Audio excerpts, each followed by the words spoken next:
An 80s childhood was the best. It was really the best. And it's not just because of the sugary cereal and the Saturday morning cartoons that felt like they went on for not only hours, but days. It was that sense of discovery. There was so much that was unknown to kids of the 80s.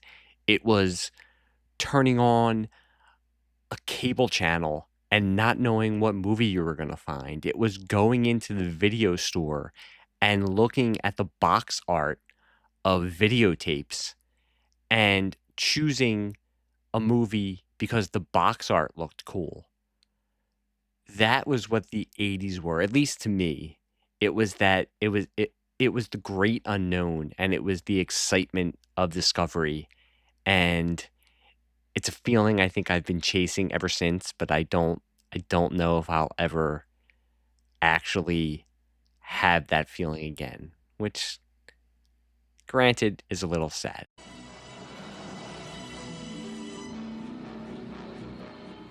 Hello and welcome to the Pop Culture Basement Podcast. I'm your host, Mike Jamison, and with me tonight down in the basement is someone who is used to spending time in dark, underground lairs, host of the Bat Pod, Bill Bere. Bill, how you doing tonight? I'm doing great. How's it going? Very well. Thank you for being on tonight. Absolutely. This is my secret plot, and we were talking before we started recording, but it's my secret plot to have guests on who are hosts of shows I've been listening to for a long time and or IT professionals, because I need help with my computer, and I also need help with podcasting, so I'm just marking them off with each episode.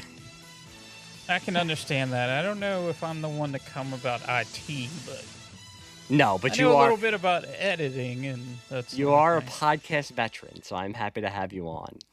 Well, thank you. I appreciate that. And tonight we are going to be talking about, I was thinking about it, and I think this might be an example of the quintessential cult movie, Big Trouble in Little China. Would you agree or Absolutely. disagree? Oh, I agree 100%. But before we get into that, since Bill is a first-time guest, I want to ask you, Bill, when you were young, where did you go to consume your pop culture? Did you have a special room in your house or a special place where you went to read your comics, watch TV, listen to music? Yeah, we had a finished basement, and I guess I did most of the TV watching there, but um some of the like movies that I watched were at my grandparents because they had HBO and we didn't have cable. So that's where I saw a lot of these 80s movies over and over and over would be at my grandparents, spending the night or the weekend or whatever. I think that's a very unique story that our generation has. I know my wife, she grew up not having cable at all. And it Mm. was always a big deal for her to go to her grandmother's house because her grandmother had cable. That's where she got to watch Nickelodeon. She didn't really watch HBO. My wife my wife is not an HBO type of person. She and I are totally Mm. different with pop culture wise, meaning I am consumed with it and she has no time for it. But that's where she got to watch Nickelodeon all the time. She has fond memories of watching Nick at Night with her grandmother. For me, we had cable, but I didn't have cable until I was in high school, and I've known a lot of other people who didn't get cable until they were almost out of the house. So, yes, they had to go to an aunt's house, to a grandparent's house to get to watch Nickelodeon, to get to watch MTV, to get to watch HBO, as Mhm. you just said. So, yeah, I think it's something we've maybe lost because almost everybody now, I would think, I don't want to make a blanket statement, but I don't know if you'd agree. Almost everybody has cable or has streaming services. You can just look on your phone and watch YouTube. I don't think there's a lot of kids out there who are going to have stories about not being able to have access to some kind of entertainment. Yeah, access is everywhere now. You don't they're right at your fingertips. I mean, kids don't want TVs in their rooms anymore because they have it on their phone and that sort of thing, which that's kind of hard for me to come around to that because that's the thing that I wanted most when I was a teenager. I want a TV in my room, you know? And That isn't the thing. That isn't a thing anymore. That is a great point. Some of my best memories are Sunday nights. They would have the Sunday night movie on at 11:30 after the local news, and my brother and I shared a room, and that's how I got to watch Animal House. Now, heavily edited Animal House, Mm-hmm. but I got to watch Animal House. I would flick on PBS and watch this weird show called Blackadder at 11:30 or 12 o'clock on a Sunday night. I would watch Monty Python's Flying Circus and not know what it was. I didn't know what I was watching at the time. Or even I have memories of watching the George Michael Sports Machine after the local news, Oh yes. holding on desperately to the weekend because I didn't want to go back to school. I was always a night owl. I still am. I still don't get enough sleep, and I didn't back then either. And my poor brother, who went to bed earlier than I did, the TV was right next to his bed, so I would be sitting up against his bed watching the TV. We were lucky our parents did let us have a TV in a room, but that's a good point you bring up. I don't know if my son really wants a TV in his room. Why would he? He could just go up in his room and go on his phone. There are things that we uniquely had that this generation just will never realize. Payphones, TVs in their room. Um, it was just and that feeling of discovery because there was, as I just said, I would flick on a station because there might only be 4 or 5 stations that you could get. I didn't have cable up in our room. We had bunny ears on top of the television. So Mm-hmm. I was only getting the 3 major networks and some of the UHF stations. But that's how you would discover these weird things that somehow grabbed a hold of you and got you interested in different forms of pop culture. And Absolutely. I don't know how I first saw the movie that we're going to talk about tonight, Big Trouble in Little China. I definitely did not see it in the movies. I wish I was cool enough to say that I went to the movies to see Big Trouble in Little China. I did not. I remember it as a VHS tape that we owned, and this must have been the early to mid 90s. My dad was very forward thinking in his movie choices. He's the person who told me to watch Reservoir Dogs. So it wouldn't have surprised me if he had bought Big Trouble in Little China, but I don't think he did. I think my brother might have actually asked for it for Christmas one year, and my parents, and that was also a big thing back then that I've talked about on other episodes, is that owning a VHS tape. It's not like today where a movie comes out and a month later it's already on streaming and 2 months Mm-hmm. later it's already on HBO Max.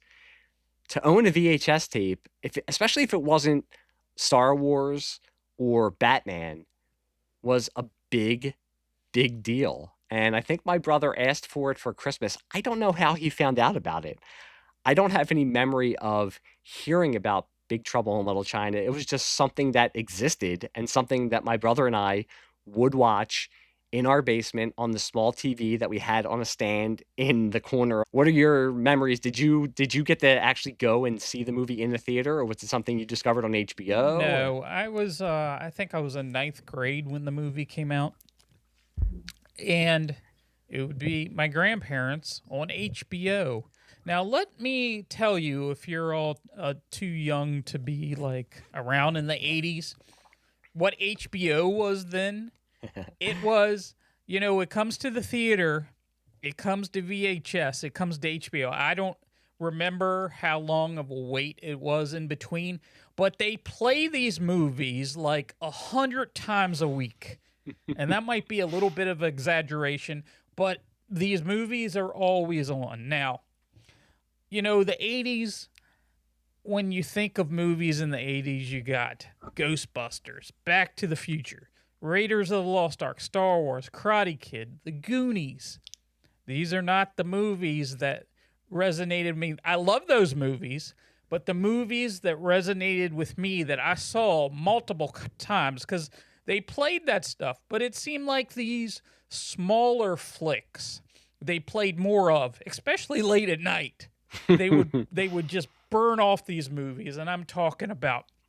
I just put together a list of some of the ones that really resonated with me because I've seen them like 50 times or more. Maybe not the whole thing, bits and pieces at a time, but Remo Williams, The Adventure Begins, The Last Starfighter, One Crazy Summer, Legend of Billie Jean, Monster Squad, Buckaroo Bonanza. I can never pronounce that anyway.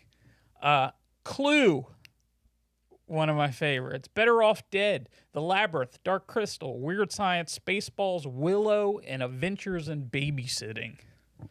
Just to name a few. And that is a But great list. And I'm sorry, I'm interrupting you. What I was going to say is all those movies that you just listed off, people probably now know, and they say, "Oh, okay. Well, I don't understand why are you making such a big deal about these movies?" Yeah, we've heard of these movies. Yes, you've heard of them. People would think now that these were huge blockbusters. They weren't. Much like I was talking no. about with discovering some weird show on PBS at 11:30 on a Sunday night. If you were lucky enough to have HBO, sure, you would find some of the bigger movies, but as you just said, you would also find these movies that not all. Now, Big Trouble in Little China was a commercial failure at the time. Not all of them were commercial failures, but they might not have been the biggest movies that came out. They were not blockbusters. There was not as much content back then. So HBO was constantly showing these movies, and you would flick it on, and you'd catch it at a certain time and watch it. You'd go back 2 days later, put on HBO, there'd be another part of it. Oh, cool, I'm going to watch this again. And this was a time where you weren't buying VHS tapes. You didn't have a phone or an iPad or a TV that you just sat down at and streamed whatever you wanted to. So you were catching bits and pieces of this, and it was imprinting itself on your brain. That's how I watched Young Frankenstein as a kid, was watching. I should have a bell that rings. Every episode I bring up Prism, which was the local Philadelphia cable channel that was basically HBO for Philadelphia. That's where I watched Young Frankenstein, Blue Thunder, as you said, Remo Williams, which is a movie that I think is lost to the mists of time for a certain section of people. Probably not the people listening to this podcast, but the normies, as I call them. Somebody like my wife would look at me like I have 7 heads if I brought up Remo Williams, The Adventure Begins. She would have no idea what that is. But that's how our that's well, she looks at me like I have 7 heads anyway all the time whenever I say anything. But that's how our young minds were warped in such an amazing way, was with these movies that were just constantly on either HBO or our own local channels. And it was like finding treasure, because not everybody knew about them. And when you would find people who did know about them, you felt like you were in this select club. It made you feel cool. And I'm sure most people who weren't cool, like I wasn't cool, liked that feeling when they were younger. When you would find somebody else who would, and especially with this movie that is so eminently quotable, if you would just bring up a line from the movie and they would know what you're talking about, you would think in your head, okay, this is somebody I could be friends with. You know what old Jack Burton always says at a time like this? Who? Jack Burton. Me. Absolutely. I mean, that was entertainment back then. And you would go to school and talk to your friends and talk about certain movies. But you bring this stuff up today, like, I was just curious because I knew I was going to be on this podcast, so I have some 20-some-year-olds at work, and I said, yeah, I'm going to be on a podcast talking about Big Trouble Little China, and they're like, what is that? I've never heard of that. I said, well, it's not on TikTok. I was trying to get my son to watch it as I was watching it, and he said to me, well, what's it about? And in the back of my head, I'm like, oh man, how do you explain to a 14-year-old in 2025 that it's a kung fu, sci-fi, comedy parody? My son is somebody who watches movies. He'll gladly watch a movie, but I said to him, yeah, I don't know if you're gonna get it. I said, well, we'll shelve it for another time. So I didn't even, because I think part of me didn't want to be crushed when he was done watching it. He would probably look at me and say, it was okay. Yeah, that was not the reaction you'd want. But it is funny that you have 20-year-olds. because I think it's true for somebody like you and somebody like me and for somebody who is most likely listening to this podcast. Of course, they're going to see when this comes up in their podcast feed and say, oh, cool, somebody's covering Big Trouble in Little China. I want to listen to it. Well, hopefully they say that. But I could go to my work, and I work with a lot of 20 to 30-year-olds. I am sure that 7 to 8 out of 10 of them would not know what Big Trouble in Little China is. And you would say, okay, Kurt Russell. And they would probably think, nowadays, most of them might think, oh, the guy from the Marvel movies, Ego. Right. Or Guardians of the maybe Galaxy. Tombstone. I would think maybe some of them would say, oh, okay, the guy from Tombstone. And I love Tombstone. I'm going to put this out there, and I will ask, Bill, I will ask you. I think this might be Kurt Russell's best role. You would not be wrong. Okay, good. There was a pause there. I got nervous. I thought you were going to laugh and I log love off. this movie. This I do is too. one of my favorites that I have not talked about in forever, but it's one of my favorites for a lot of reasons. And when I went back and revisited this, I got some of the same feelings I had when I was watching it, for the first couple times. It's a lot of fun. When I think, of an 80s movie that what I really enjoy is lines in movies, because I tend to quote lines in movies a lot.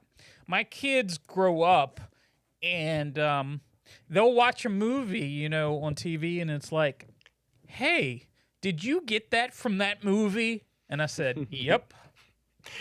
So a lot of my sayings now, a few of the things that I said a lot were from Ace Ventura: Pet Detective, because I'm a big comedy guy, and a couple things. And I said, just to be funny today at work, I said to somebody, because I was headed to our warehouse to drop something off, and I said, if I'm not back in 5 minutes, just wait longer. And she said, okay, that's weird. It's so random. See, now But you're it's saying stuff like that. It's stuff like that. Yeah, you're saying that, and in the back of my head, I'm thinking, man, I really need to watch Ace Ventura: Pet Detective. It's been too long. And also, would my son enjoy that? I feel like the generation. I don't want to sound like this old curmudgeon, but I sound like an old curmudgeon. I don't know if the generation now. I mean, this was a big thing with the summer just ending. I've been listening to a bunch of podcasts with wrap ups of the summer movies, and the Naked Gun reboot was the big hope that maybe comedies were coming back, and we're far from the time when There's Something About Mary could be a $100 million blockbuster.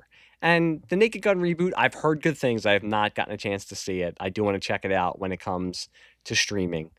But it did okay. It almost made $70 million, which for a comedy now, that's not a parody like a scary movie. It's not bad. But as I just said with my son, with having reservations of showing him this, not for content reasons, just that it would crush me that he wouldn't get it and he wouldn't enjoy it. This movie, when it came out, was totally misunderstood, and I think audiences weren't able to put it into one category. And I think that's what makes it so unique and so rewatchable and so memorable, is that it can blend so many genres and do it expertly and still be quotable, like you said, and still resonate with you years and years later. Much like yourself, I hadn't watched it in a long time, but as soon as I sit down and hit play, it's like a warm blanket that's going around me, because I am totally immersed into it. And I said to you that I thought it was Kurt Russell's best role. I think it highlights what is so great about Kurt Russell and what's made him last for so long, starting out as a child actor and still today, is that one, he's willing to do anything, and two, he is willing to make himself look foolish. He's never worried that he has to be the all-powerful action hero. I mean, this whole movie is basically him as the sidekick who thinks he's the main character. And I think that's what makes it so enjoyable. And I think you'd be able to tell if he didn't want to play it that way. And I think with his performance, you can tell that he not only wanted to, but I think he enjoyed sending up that idea of the leading man. I mean, he's basically doing a John Wayne parody almost, even with the way he talks throughout the whole movie. But to get back to the catchphrases, yes, for the last 5 or 6 days, I've just been walking around saying it's all in the reflexes, and with my son and my daughter looking at me. Again, like my wife, like I have 7 heads, and again, that's not anything new, but it's just different reasons why they do that all the time. No, it's one of those movies where you go into this movie, and you think Kurt Russell, he's really macho. He has that hair. Who didn't want that hair when you were a teenager? He I has want it awesome now. hair. I want it now because I don't Right. have any. Right. And Listen, he I will was- say, as I was watching it, I was saying to myself, that Kurt Russell is a damn good-looking bastard, I'll tell you. Yeah. He's cocky. He's confident. He thinks he's the hero. He thinks he's the main character. He doesn't have fear. He's fearless. It's all these things that you would say in a main character, in a hero. He has it, but except for him, like, there's a lot of scenes where, he's like in the background doing something, his gun jams, or he enters a scene and shoots up in the air and gets knocked out. And when that's the majority main, of that's the fighting whole, is happening. yeah, that's the biggest, that's the ending fight scene, and he's taken out of it right at the beginning. Yeah. Or he goes and they're getting ready to go through the door when they're at the one warehouse, and he said, "Okay, 1, 2, 3, we're going to go through the door." And then he opens up the door and it says, "I think we're trapped." And that's a classic comedy beat right there, where he opens it up. The whole army of minions is sitting behind the door, and he closes it, and says, "I think we're trapped." And I think the best example of what I think both of us are saying is when he kisses Kim Cattrall, who, by the way, stunning in this movie. Kim Cattrall, an early crush of mine. Kim Cattrall, this and Police Academy and Porky's, just a great run in the early to mid '80s. But when he kisses Kim Cattrall and the lipstick comes off on his lips, and he keeps it there, and that was not scripted. They were doing the scene, and they found that they couldn't kiss without the lipstick coming off on his lips, and he said to John Carpenter, "Let's just keep it this way, because that's what would happen to this character, and that's what this character is all about." Yes, he's very confident, let's say. Well, I think you could see, famously, he was one of the, and now, thank God, as much as I'm a curmudgeon and I'm bemoaning streaming and these kids having everything, thank God that you can see the auditions for the original Star Wars, and he was one of the people who auditioned for Han Solo. And in an alternate universe, I can see it. I can very much see a world where Kurt Russell played Han Solo. And this role as Jack Burton is very much a Han Solo type of role. Han Solo is much like Indiana Jones. It would just take a little bit of a nudge to make Han Solo Jack Burton. He has that cockiness, and he has that feeling that he is the main hero. But you know that there are times in the original trilogy of Star Wars that Han Solo doesn't know what the hell he's doing, and he's making it up as he goes along, and that's exactly what Jack Burton is doing through this whole movie. Yeah, there's that scene where he's crawling and the two women are in the cages, and he comes up over top of them, and they say, "How are you going to get us out of here?" And he says, "I have no idea." And his delivery, I have no idea. And there is that part, and we're talking about his bravado when he does his gun jams, but then he does shoot and kill some of the henchmen. And I don't think it's Wang. I think it's Cousin Eddie says to him, "First time you plugged a guy," and you can tell that it is. And he pauses for a second and then says, "No, no, no." So he's always Yeah. trying to he's very much the audience surrogate for the people watching this, that they're trying to be to seem like they know what they're doing, but he like most of us are going through this movie, and all of the mishmash of mysticism and kung fu and comedy are going on around them, and he's thinking, what the hell am I doing? What the hell am I doing here? And none of this stuff comes across as he's doing this on purpose. Because there's one scene where he has a gun and he disappears and he comes with his light knife. You don't see it, but it's like it's off scene where he's struggling to get his knife out of his boot, and then he jumps and goes, ah, and everybody's defeated. And Wang already. is already defeated everyone. And that's what I was saying before. And I would love to make it sound like I'm this intelligent purveyor of movie history, but I did read this when I was researching, and somebody did say that he is basically the sidekick in this movie who thinks he's the main character. But that's a perfect example of it. He is not the person who is going out there and Arnold Schwarzenegger and taking out all of the henchmen. It's his friend, who is set up as someone who's going to be his sidekick, is actually the main action hero, and Jack is just the guy who is hanging back trying to survive. Yeah, most definitely. One thing I did get out of this while watching it the first time, him on his CB radio is like what we're doing right now. Yep, I was doing it by himself. I was thinking whoever's that. out there. I actually had that in my notes. I was like, Jack Burton, first podcaster. And I guess you have to fill up the hours when you're driving a tractor trailer. Yeah, and The old Pork Chop anytime Express. it's dark, you gotta say it's a dark and stormy night. It's like every story starts off that way.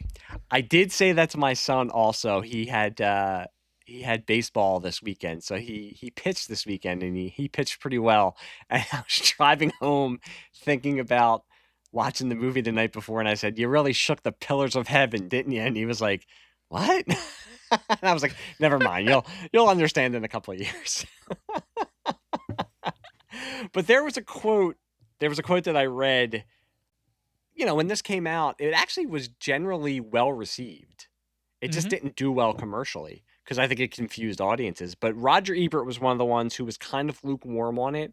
And his quote was, he gave it 2 out of 4 stars. His quote was, "They can introduce a character, but they can't develop them." And I kind of agree with him, and I don't mean that in a bad way.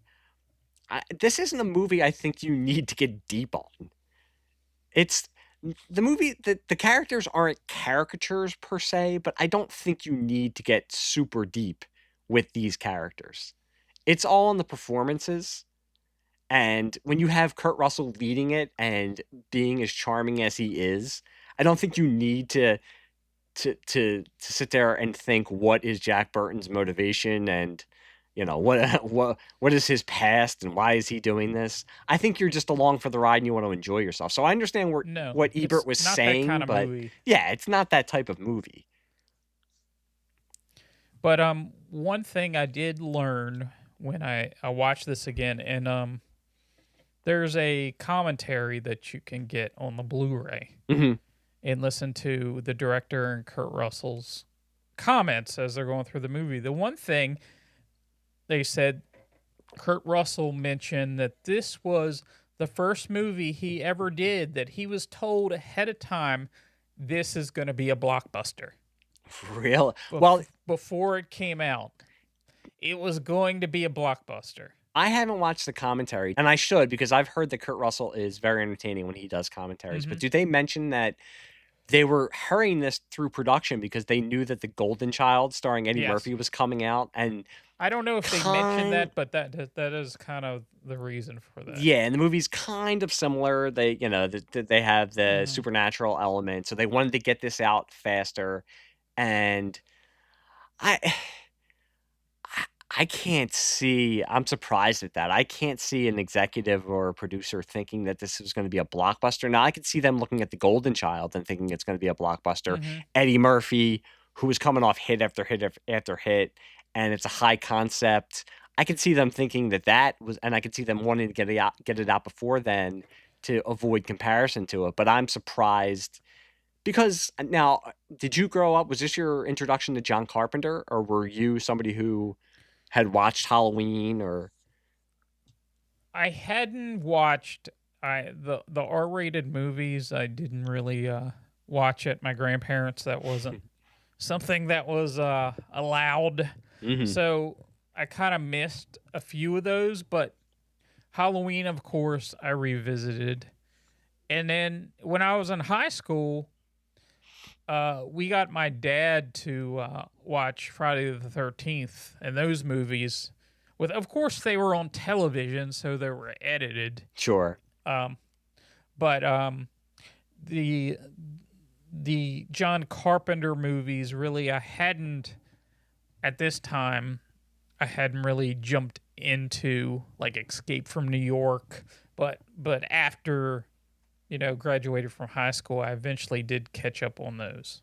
Because that's why I'm surprised that they would say to Kurt Russell, "Oh, this is going to be a blockbuster." It's John Carpenter who did Halloween, but famously was Hmm. not. I mean, this movie, the failure of this movie, famously put him off of Hollywood. He was really soured on doing major motion pictures after this. He went back to working independently after this movie failed. So I'm very surprised that they thought. I mean, the screenwriters were two first-time Well, I think it screenwriters. was, yeah, I think it was the higher ups that were telling them this is going to be a blockbuster. This is Hmm. going to be your first blockbuster. What do you think? Yeah, and it's weird to think that Kurt Russell to me is perpetually 38 years old. Even in this movie, he looks a little bit younger, but he's Hmm. always, I mean, now obviously he looks older, but I mean, he looks damn good for being in his 70s. But he was always perpetually 38 to 40 years old. So it's weird when I see him as a child star in those Disney movies because it's still Kurt Russell and you could see it's Kurt All Russell, right. but Oh, he's fresh definitely. faced and young. But I mean, this is 86, and I think Kurt Russell looked the same from about 1985 to 2005. Um, but famously, it was two first-time screenwriters. You mentioned The Adventures of Buckaroo Banzai. The person who the credit is adapted by, but the screenwriter, and I have his name, W.D. Richter, he directed The Adventures of Buckaroo Banzai. He rewrote the script because the original script was set in the Old West, and they were going to do it in the Old West. And when D.W. Richter got a pass at it, he said, "Okay, I think we're asking too much of the audience to get into all the supernatural things that are going on and also believe this is happening in the 1800s. So let's modernize it." I didn't listen to the commentary. I did look at the behind the scenes, which was from 1986. Hmm. And you could see John Carpenter, I think he might not have thought it was going to be a blockbuster, but I do think he had high expectations for the movie. And I think he enjoyed getting to play in a little bit of a, not that it was super big budget, but more of a bigger budget sandbox. And I think he was enamored with doing with the stunts that were being done and getting to explore uh, the Chinese mysticism and all that and everything that is included in the movie. And there's one particular scene, when they say this was written to be a Western at the beginning. There's one particular scene that where they really kind of tip their hat to this. Maybe it was a Western, after the Lords of Death Street gang, at the airport, take the girl. They go back on the truck into the alley, and when they enter this alley, it's like another dimension. Hmm. They're in Chinatown or whatever you want to call it, and it's the Wing Kong evil warriors and the Chang Sing warriors, and they come out, and you have a guy with two pistols on his hips, Yes, yes. like it's the OK Corral or something. And then they just start shooting. They shoot up, the funeral and everything. But then right after that, they go from guns to like weapons with sticks and knives and that sort of thing. Which I think the gun thing there at the beginning, especially the guy with the two pistols, was like a nod. Yeah, this was supposed to be the Western, but we changed it around a little bit. And that's, of course, we get to see Lo Pan right after that, who I Hmm. said that Kurt Russell has perpetually been 38 years old. James Hong, I think maybe from this movie, I thought he was older. So whenever I see him, and he is, I mean, now he is older. God bless the guy. He's still working. He was in Everything, Everywhere, All at Once. And I think he's in his 90s, if I'm not mistaken. But I think because of this movie, I thought he was older than he was. So every time he would, I mean, God, he was in one of the greatest Seinfeld episodes of all time. So every time he would pop up, I would always be surprised and say, "Oh, I thought he was like 70 back in 1986. What's he still doing? What's he still doing Right. here?" Yeah, he looked really. They made him look really old there. And just a great that his performance has always stood out because as much as he is the evil master in this movie, he's also kind of the dirty old man, and I think he's getting into playing that role. It always stands out at the end when he's kind of making fun of Kim Cattrall as she's mouthing off to him, and he's kind of grabbing at her and mimicking how she's talking, and I just think, all right, this isn't usually how the big bad in these types of movies acts, and I actually enjoy it that he's subverting what we expect from that type of character. I will say I am always surprised every time I watch this movie because as much as I love this movie, it's not something I watch every year. It might be every couple of years, and it was for this podcast, or it'll hit me where, hey, I gotta watch Big Trouble in Little China again. I'm always surprised at the end that he's taken out so easily. I always expect more. I think by the end, I'm always like, oh, that's it. I forgot that was really it. Well, I think the way that happened is you had no expectation of Jack doing anything. Mm-hmm. That you had an expectation that Jack wouldn't be able to defeat this guy. It was going to be Wang, and there would be some ultimate battle. And when he goes to throw that knife, it's really off target, and he goes to throw it back, and he catches it, and that's his one heroic thing in that whole movie is taking out the villain. And that's the legend of Jack Burton, because at the beginning of the movie, when Egg Shen is talking about, you leave Jack Burton alone, he's like, you think he's the hero of the movie. Well, the hero of the movie also got to kiss the girl, and the guy that wasn't the hero, he was like, nah, I'll pass, but thanks. Which never happens. I do enjoy that when he's leaving, and he does say, "I kind of rub people the wrong way if I'm around them for too long." At least he's a little. Like, at least he's a little truck. Self-aware. Yeah, at least he's a little self-aware, and that subverts it too. Where you think you're going to get the QT ending, where she says to him, where Gracie Law says to him, "Oh, if you build a little bit extra room in the back, and I can come with you," and you think it's going to be him and her driving out together into the sunset, and he just says, "Nah, I'm okay." No, I'm good. And that's how it's got to end. About it. That's how it's got to end for Jack Burton. Right. But the way that they appear, he's talking about Jack Burton. He's always says, well, Jack Burton always says. And when she arrives for the first time, she's like, Gracie Law is here. Uh-huh. It's sort of, at that point, they're like a match made in heaven there. Because they sort of are pretty cocky. Because when she gets into the car and she says, my people are inside, she's like behind this whole scheme. She makes out to the reporter that she's behind all of this. And I do like Kim Cattrall's performance. I will say, watching it this time, this is the pros and cons of podcasting and watching movies or consuming pop culture and thinking, okay, I need to, instead of just letting it flow over you, you start to think, okay, I need to kind of write notes down and take notice of certain things. I like Kim Cattrall's performance. I think she is beautiful in this movie also, if I'm going to be the lecherous old man that I am. But She also was very much exposition lady in this movie. There's a couple scenes where she's just laying out everything.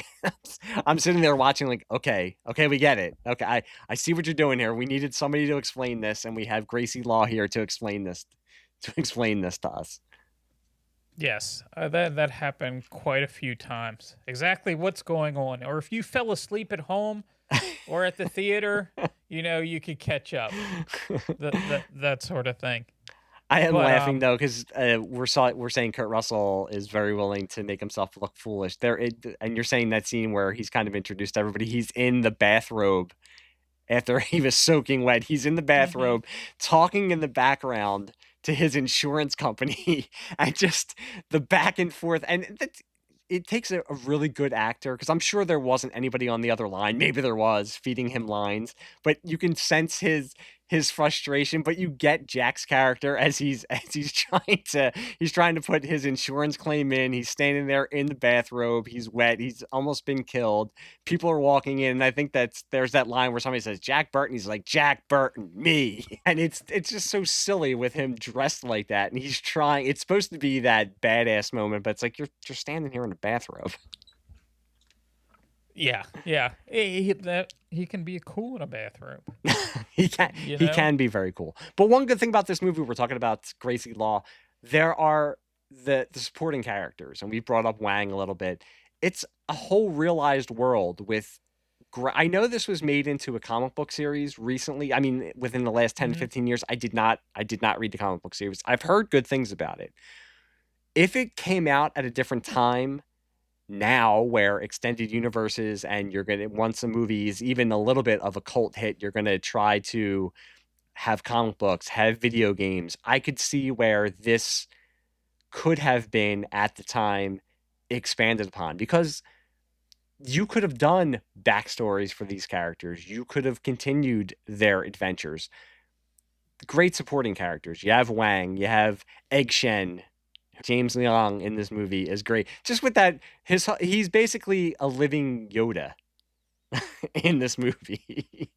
Except he's a Yoda who I think he's a Yoda who you could have a beer with. He's the guy that you didn't expect to be Yoda. Yes. Because you had no expectation for this character until you get, 90% through the movie, and they're having this battle with magic, and it almost, that scene where they're having little magic warriors fight each other, and it kind of reminded me, if this was a real spoof, that they would be sitting across the table playing bop 'em sock 'em type of thing. Yes, yes.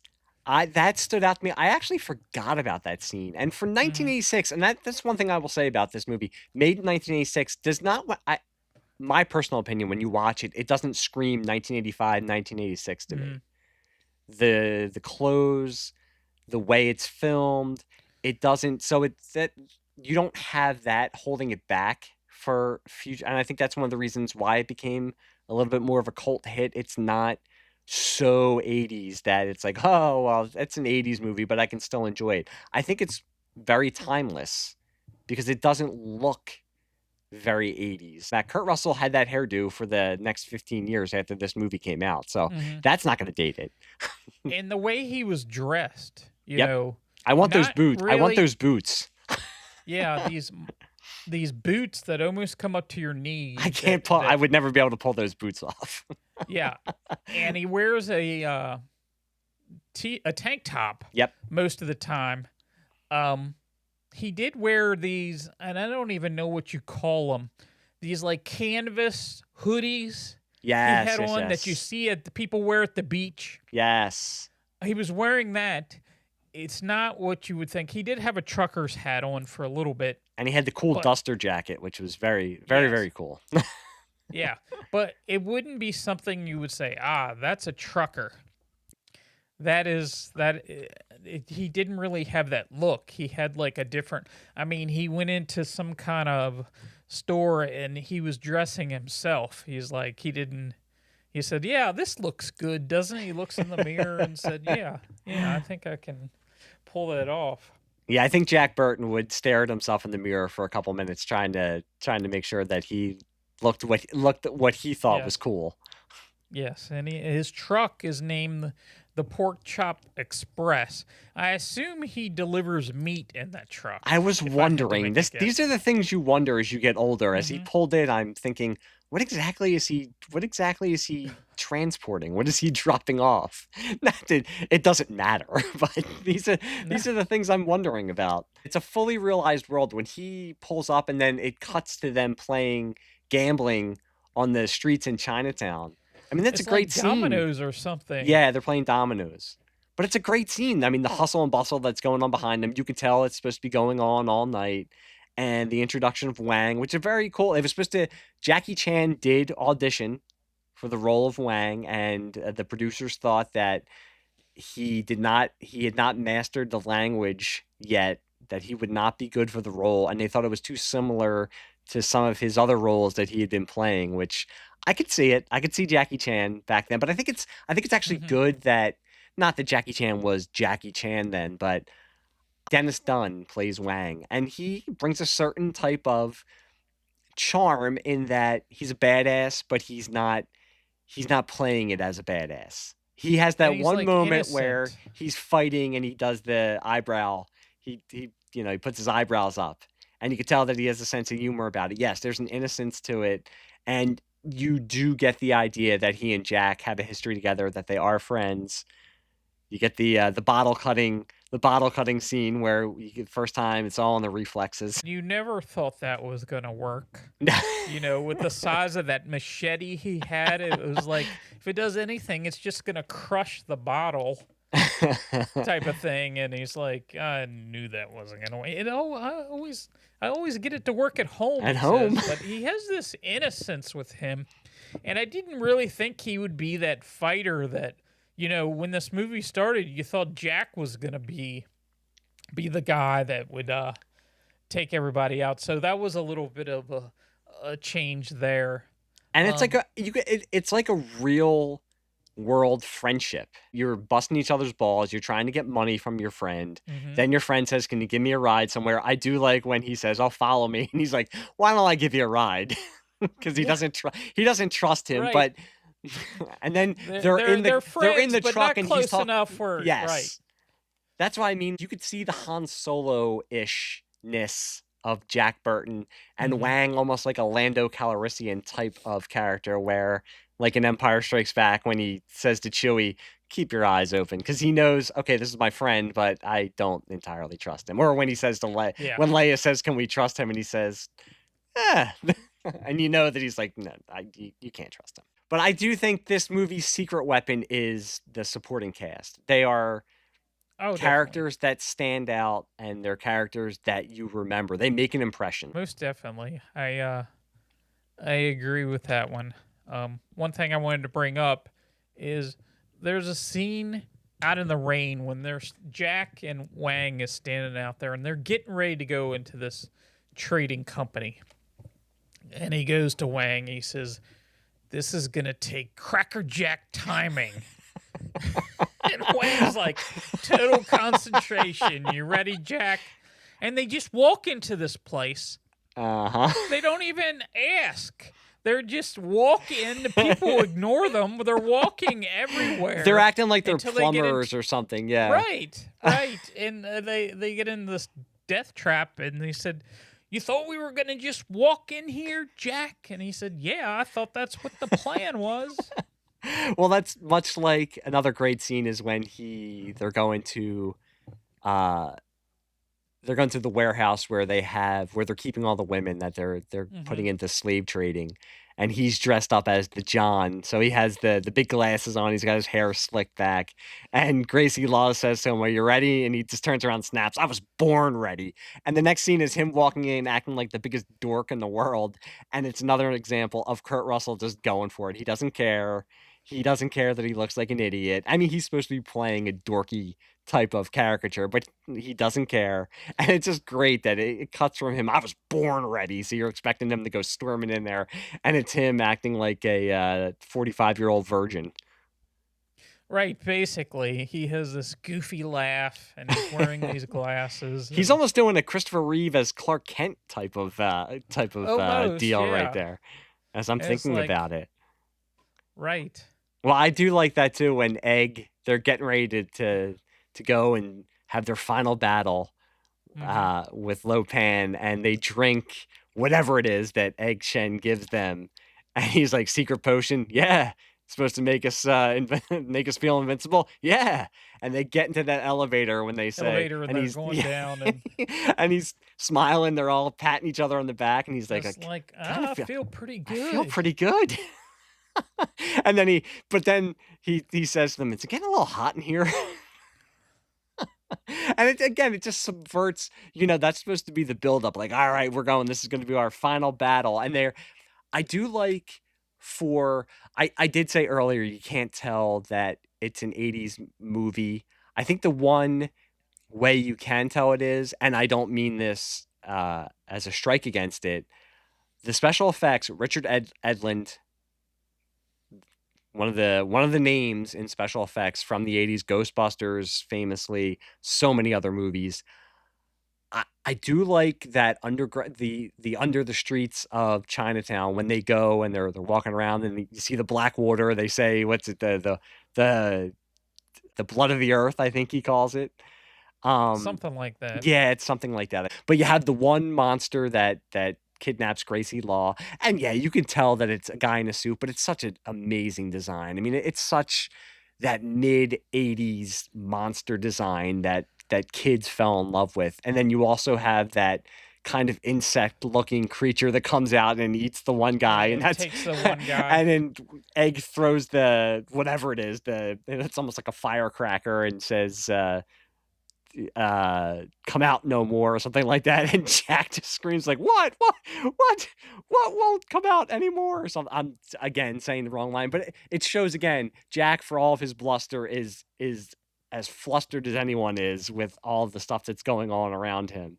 But it's just such a throwback to that early to mid 80s special effects that I think we all grew up on, and we just accepted back then, because we didn't know about anything about CGI, we didn't know about computer graphics, so No. this is what we had, and you just And the accepted it. special effects we thought these were the best things ever. We look at it now. You didn't know anything any better. This looked as real. Looking at a couple of these scenes, with the monster, and I don't even think they give him a name, No, but they it's don't. like Lopan's monster or the Three Storms. I was going to say the Three or Storms. I whatever. mean, I think if anything is remembered from this movie, even slightly from people who haven't even seen it, it might be the Three Storms. And that was something that stood out as a kid watching this. It was always especially the one part where the guy just expands his body and then blows up. But that was cool. Yes. That was amazing Yeah, I back thought then. that was cool. I thought that was cool. And when we first see these Three Storms, they're like, they have these hats, and I was like, watching it again, and it's like they can't really see out of these hats unless they tip them up a little bit. And there's even that one scene where Jack goes and punches one of them, and he lifts up the hat and he punches underneath there. But I think the scene where you have a little bit of parody is where they throw their knives at first, and they do like a flip. They throw their knives, and then they get out other weapons. And the one guy has this knife that has all these things. The one guy has two back scratchers. Yes. It's like, what is he gonna do with that? But it's just little things like that was thrown in there, and there's always this green smoke when they show up. Yep. Because they go to the brothel, and there's green smoke coming. They're off intimidating. The top of the They building. are intimidating. Yeah. They are very intimidating. And by the way, I knew I had it in my notes. What'll come out no more, he says to him, and Jack just screams, what'll come out no more? Bringing up the Three Storms, you also had as one of the henchmen, famously Al Leong, I believe his name is, who's just that guy for bad guys in Lethal Weapon, Die Hard. He was just he's the greatest that guy bad guy from the 80s. And he's the one at the door when Jack opens the door and he says, "I think we're trapped." He's the first one standing there. Right. You also have Margot, who was the journalist, who is Gracie Law's friend. To me, she was a that girl. I remember her being in a bunch of TV shows. And her last name is Burton, which is funny. But I Oh remember her being yes, in I a did notice that. bunch of TV shows in the 80s and would Mm-hmm. always pop up in movies in a supporting role. Everybody's just perfectly cast in this movie. It's just one of those movies where the cast, the writing, the direction, it's like the perfect storm to create something that I keep bringing it up. It was not a hit. It was a commercial failure, but it's become a cult classic for a reason. It's remembered for a reason. This is something, as I said, I sit down, it's like a warm blanket. It's just entertaining. It's an entertaining movie. Mm-hmm. And like I mentioned, I to try to sit and explain it to somebody like my son or my wife asked me, explain it to somebody who's never seen it. It's hard. And I think that's what's so good about it is you can't pigeonhole it into one genre.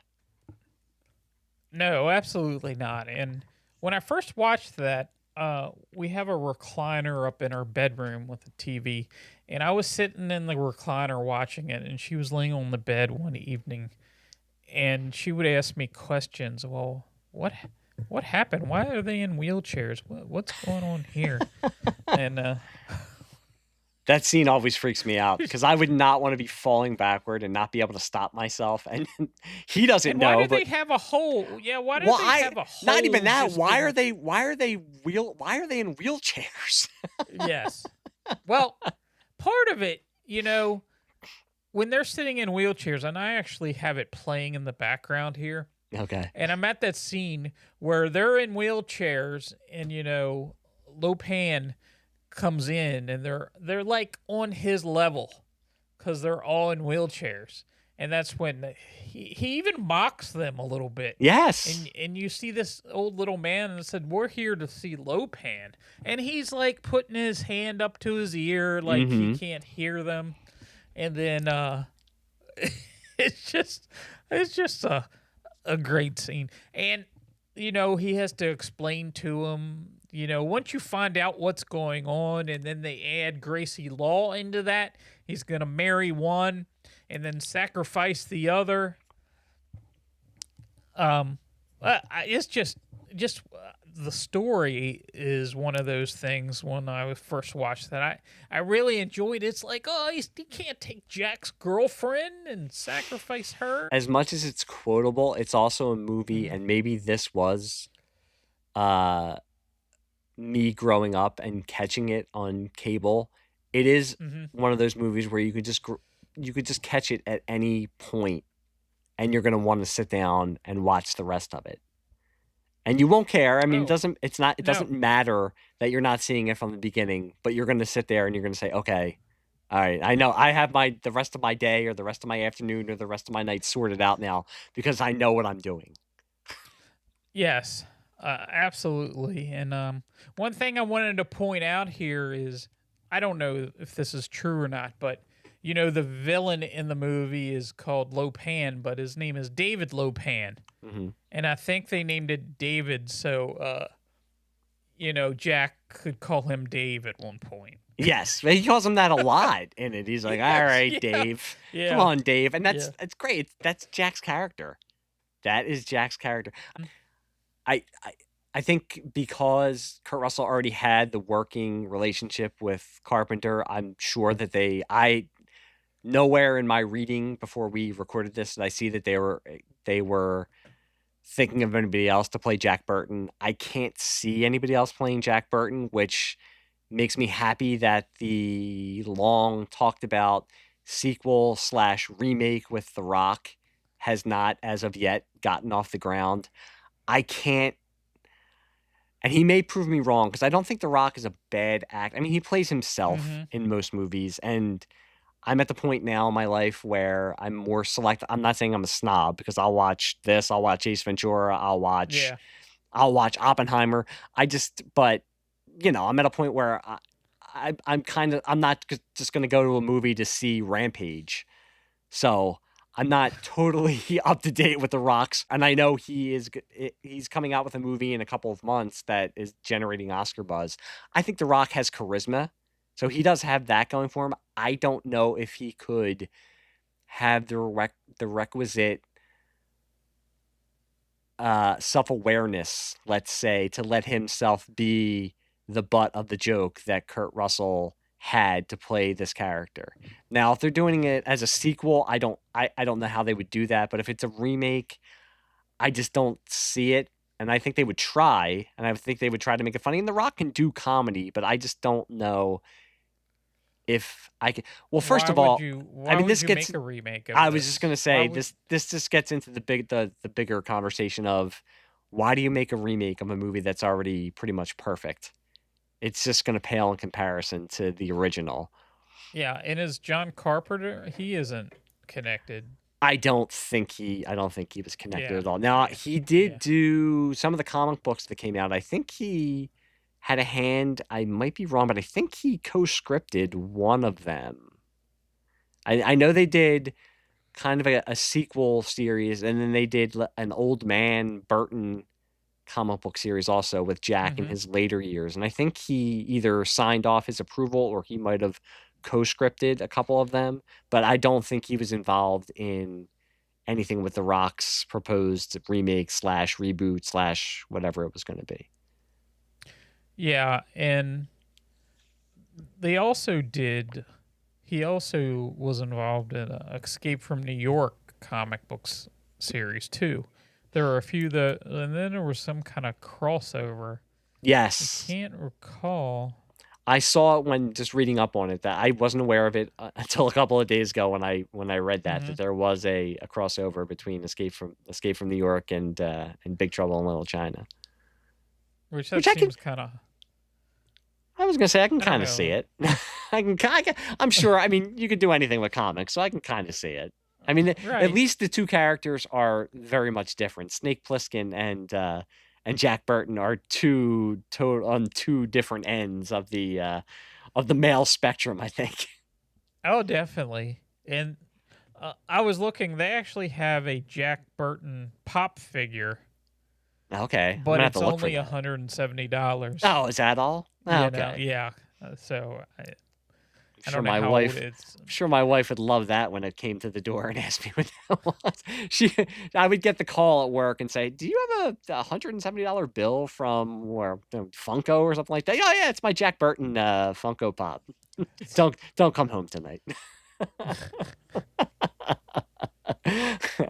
I think that just speaks to the legacy that this movie has, and I think will continue to have. I mean, as we're sitting here talking about it, I am thinking, okay, I think this weekend I'm gonna sit down with my son and we're gonna watch it. And I'm interested to see what his reaction is to it. But I think this is a movie that will continually be discovered by generation upon generation and enjoyed because it's not what you expect. If you're going, I would almost envy my son going into it blind because you don't know what to expect, and you're going to get something out of this that you don't get from a lot of movies today, and you weren't getting from a lot of movies then either. And that's why I think it's one of those movies that it was ahead of its time. It wasn't made for the 1986 audience wasn't ready for it. It's almost like Marty McFly. You're not ready for this, but your kids are going to love it. And I think all of us kids who were sitting at their grandparents' house watching this on HBO hour upon hour upon hour were the people that it spoke to. And that's why we're doing a podcast about it 40 years later. Definitely. Definitely. And I know you had mentioned to me, movies, pop culture and this popped right into my head because it's one of those movies that I never, and I haven't talked about many movies on a podcast except for, Batman movie, the latest Superman movies, that sort of thing. But it's one of those that resonated with me, and it still does to this day. It's just entertaining. It's feel good. You have an action hero with a bunch of one-liners that really isn't much of a hero, but he doesn't know that. And that's why we can relate to him. Yes. Yeah. Because he's just, you know what? He's just doing his best. And that's And that's probably what all of us would be doing. So all of us, we can live vicariously through Arnold Schwarzenegger in all of his movies. But I think Jack Burton's kind of, in a way, the template for Bruce Willis in Die Hard. In a way, in that that's why Die Hard resonated with so many people, in that it was an everyman. And, Die Hard's playing it straight, and it's an action movie, and it's a straight action movie. But that's what Jack Burton is when it comes down to it. He's the everyman. He's just getting by. And if you think about it, you have all these action movies in the 80s. You have Sylvester Stallone in Rambo. You have Arnold in Commando. If you take, that they're good fighters and they can defeat all these villains. If you take all that away, it's Jack Burton. Yeah. Because he has the cockiness and no fear of a lot of these action heroes, but you take that away and that's what Jack Burton is. And I see that in, his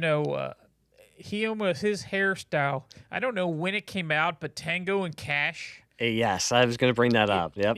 With Sylvester Stallone, he has the same hair, and it might have been around the same time because he looks so. That came out in '89. It came out in '89. So yeah, it's or '90. Okay. It was '89 or '90. So it wasn't. It was 3 or 4 years later. Right. But you bring up Sylvester Stallone, you bring up Schwarzenegger, and listen, I can unironically watch Commando, laugh at it, but also enjoy it. And I can watch Total Recall. I can watch The Running Man. You can watch the Rocky movies. You can watch Rambo. But I've heard or read stories where Sylvester Stallone and even Arnold Schwarzenegger they would have it in their contracts, and bringing it back to The Rock, where they say, okay, well, I can't.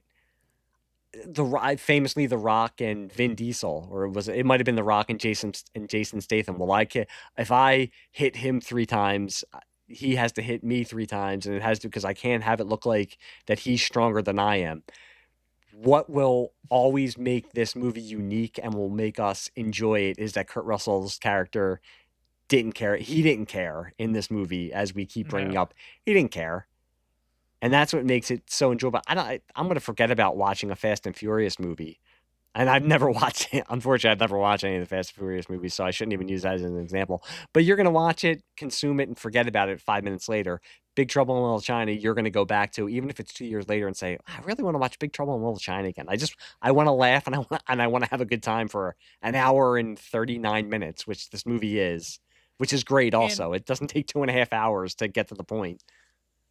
The other thing I was thinking about, and another action hero that, does a lot of movies currently, is Jason Statham. Mm-hmm.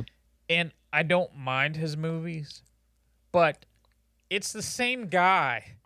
It's the same guy in every movie, just a different, slightly tweaked storyline, but it's the same guy, same premise, that sort of thing.